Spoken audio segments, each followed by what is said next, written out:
قوم سمود تاریخ کی ایسی قوم تھی جس کو خدا نے اونٹنی جیسی نعمت سے نوازا تھا۔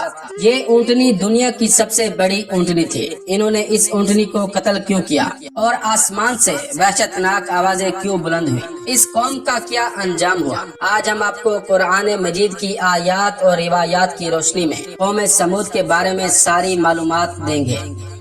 حضرت ہود علیہ السلام کے عرصہ دراز کے بعد حضرت صالح علیہ السلام قوم سمود پر مبعوث بے رسالت ہوئے۔ یہ قوم سمود بن عابر بن ارم بن سام بن نوح کی اولاد سے تھی اور حضرت ہود علیہ السلام کے چچا زاد بھائیوں پر مشتمل تھی۔ حضرت ہود علیہ السلام کی قوم کو عاد اولا اور حضرت صالح علیہ السلام کی قوم سمود کو عاد ثانی کہتے ہیں۔ عاد اور سمود چچا زاد بھائی تھے۔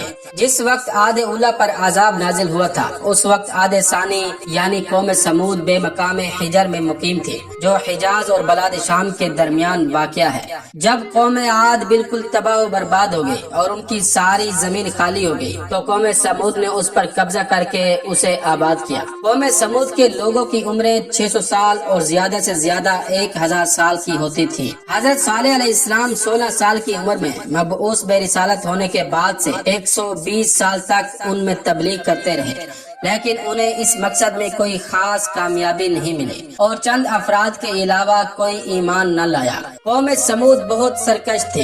حضرت صالح علیہ السلام جب ان کی سرکشی سے عاجز آ گئے تو انہوں نے کہا میں تم سے عاجز آ چکا ہوں اور اب تبلیغ کا آخری فیصلہ چاہتا ہوں۔ تو قوم سمود نے کہا اگر تم اپنی تبلیغ پر ڈٹے ہوئے ہو تو عید کے دن ہماری عیدگاہ آ کر ہمیں کوئی معجزہ دکھا کر اپنی نبوت سے مطمئن کیجیے گا۔ بالآخر عید کے دن سب جمع ہو گئے۔ ان لوگوں کے سردار جندع بن عمر بن جواس نے اپنے 70 ساتھیوں کے ساتھ مشورہ کرنے کے بعد کہا اے صالح اگر تم اس بہت بڑے پتھر سے جس کا نام کائبہ ہے ایسی اونٹنی پیدا کر دو جو سرخ رنگ کی ہو اور اس کی پیشانی سیاہ ہو، بدن پر بڑے بڑے بال ہوں، 10 ماہ کی گابن ہو اور کم از کم 1 میل لمبی، اور یہ کہ پیدا ہوتے ہی بچہ دے اور اس میں اتنا دودھ ہو کہ ہم سب اس سے سیر ہو سکیں، اور اس سے جو بچہ پیدا ہو وہ بالکل ماں جیسا ہو، تب ہم تمہاری تصدیق کریں گے اور تم پر ایمان لائیں گے، اور اگر تم ہماری یہ شرط پوری نہ کر سکے تو ہم تمہیں زندہ نہیں چھوڑیں گے۔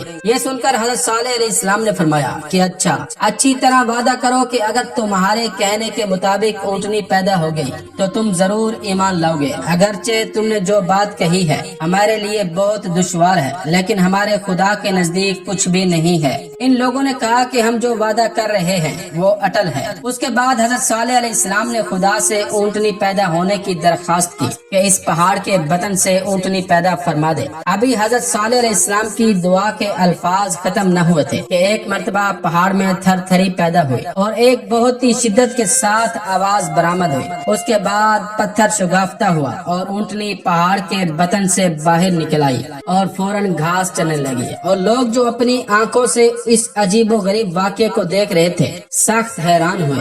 اس کے بعد انہوں نے کہا اے صالح اس اونٹنی کے بطن میں جو بچہ ہے اسے ابھی پیدا ہونا چاہیے۔ حضرت صالح علیہ السلام نے فرمایا وہ بھی ابھی پیدا ہو جائے گا۔ چنانچہ اسی وقت بچہ پیدا ہو گیا اور پیدا ہوتے ہی اپنی ماں کے گرد گھومنے لگا۔ یہ دیکھ کر ان کا سردار جندع بن عمر مومن ہو گیا اور اس کے ساتھ 70 میں سے 5 اور ایمان لائے۔ سولوی کے بیان کے مطابق اس معجزے کو دیکھنے کے بعد تقریباً تمام قوم سمود کے نمائندے ایمان لانے پر آمادہ ہو گئے تھے، لیکن زواب بن عمرو بن لبید، ارباب بن سعمر اور جناب نے مزاحمت کی اور کہا اے قوم سمود اس میں کوئی حقیقت نہیں ہے، جو کچھ تم نے دیکھا ہے یہ ایک جادو ہے جو صالح نے کیا ہے۔ ان لوگوں کے اس قسم کے بیانات سے قوم صالح ایمان لانے سے معذور ہو گئی۔ حضرت صالح علیہ السلام کی اونٹنی کی لمبائی 1 میل اور چوڑائی 120 گز تھی۔ اس سے قوم سمود کے تمام جانور ڈرتے تھے۔ وہ جب کنویں پر پانی پینے کے لیے آتی تو سارا پانی پی جاتی تھی، اس لیے لوگوں کو زحمت ہوتی، لہذا فیصلہ یہ ہوا کہ ایک دن کنویں سے یہ اونٹنی پانی پیے گی اور ایک دن وہ لوگ انسان اور باقی حیوان پیئیں گے جو اس سرزمین پر آباد ہیں۔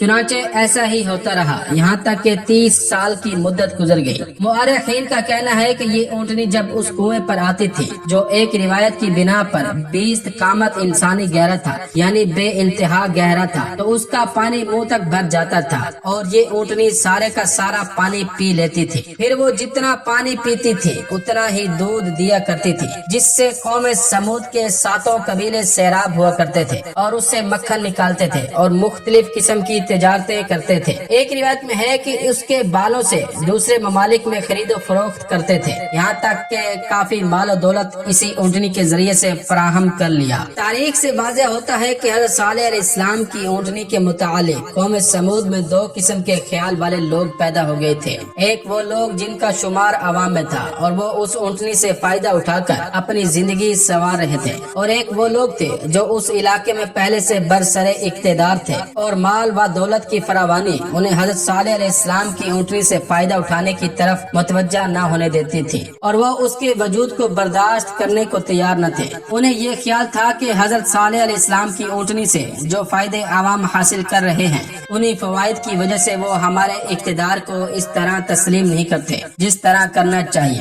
اس کے علاوہ برسر اقتدار طبقے کو پریشانی یہ بھی تھی کہ حضرت صالح علیہ السلام کی اونٹنی کی وجہ سے ان کے تمام جانور آبادی سے جنگل کی طرف بھاگنے کی کوشش کرتے تھے، کیونکہ وہ سب اس سے خوف کھاتے تھے، اور ایسا بھی ہوا کہ بہت سے جانور ڈر کے مارے مر گئے۔ اس علاقے میں ایک عورت برسر اقتدار تھی جس کا نام غنیزہ بنت غنم بن مخلدہ تھا، اور اس کی ایک سہیلی تھی جس کا نام صدوق تھا۔ ان دونوں کا حضرت صالح علیہ السلام کی اونٹنی کو قتل کرنے پر اتفاق ہو گیا۔ اسی دوران حضرت صالح علیہ السلام نے اپنی قوم کو باخبر کیا کہ اسی مہینے میں ایک شخص پیدا ہوگا جو اونٹنی کو قتل کر دے گا۔ اس خبر سے عوام بہت پریشان ہو گئی، کیونکہ حضرت صالح علیہ السلام نے اس کے انجام میں نزول عذاب کا بھی حوالہ دیا تھا۔ ان لوگوں کو ایک تو عذاب سے خوف تھا، اور دوسرا یہ بھی پریشانی تھی کہ اگر اونٹنی قتل ہو گئی تو جو فائدے ہم اس سے حاصل کر رہے تھے وہ بھی ختم ہو جائیں گے۔ چنانچہ اسی مہینے میں ایک بچہ پیدا ہوا جس کا نام قدار تھا۔ یہ زنا زادہ تھا۔ جب اس کی عمر 20 سال کی ہوئی تو اس نے تیر اندازی میں بہت مہارت حاصل کر لی۔ اس کے دل میں بھی حضرت صالح علیہ السلام کی اونٹنی کو قتل کرنے کا خیال پیدا ہوا، اور اس نے اس خیال کو پروان چڑھایا۔ اس نے حضرت صالح علیہ السلام کی اونٹنی کو قتل کرنے کے لیے بہت سے لوگوں کو اپنے ساتھ ملایا، یہاں تک کہ اس کا رابطہ وہاں کی بادشاہ غنیزہ نامی عورت سے ہو گیا۔ یہ شخص قدار وہاں آنے جانے لگا۔ غنیزہ کے دل میں بھی اونٹنی کو قتل کرنے کے جذبات پرورش پا ہی رہے تھے کہ اسے ایک مضبوط ہم نوا مل گیا، جس سے اس نے یہ سمجھ لیا کہ اب کامیابی آسانی سے حاصل ہو جائے گی۔ قدار کا ایک دوست تھا جس کا نام مصدق تھا۔ یہ دونوں ایک ایک عورت پر عاشق تھے۔ قدار کی معشوقہ کا نام قطام اور مصدق کی معشوقہ کا نام اقبال تھا۔ یہ چاروں ہر شب ایک مقام پر جمع ہو کر شراب پیتے تھے اور عیش و عشرت کیا کرتے تھے۔ غنیزہ نے دونوں عورتوں قطام اور اقبال کو بلا کر ان سے کہا کہ تم دونوں ہمارا ایک ضروری کام کر دو۔ انہوں نے پوچھا کون سا کام؟ غنیزہ نے کہا صالح کی اونٹنی کو قتل کرنا ہے۔ اس کی ترکیب یہ ہے کہ آج رات جب قدار اور مصدق تمہارے پاس آئیں تو ان سے کہو ہم تمہیں اس وقت تک ہاتھ نہ لگانے دیں گے جب تک تم صالح کی اونٹنی کو قتل نہ کر دو۔ انہوں نے کہا بہتر ہے۔ چنانچہ جب رات ہوئی اور ان دونوں عورتوں کے پاس قدار اور مصدق آئے تو ان میں سے ایک نے کہا ہمیں پانی کی سخت تکلیف ہے، اگر کوئی مہمان آ جائے تو ہم اسے پانی بھی نہیں دے سکتے، کیونکہ آج صالح کی اونٹنی کے پانی پینے کا دن تھا، ہمیں ایک قطرہ بھی نصیب نہیں ہو سکا۔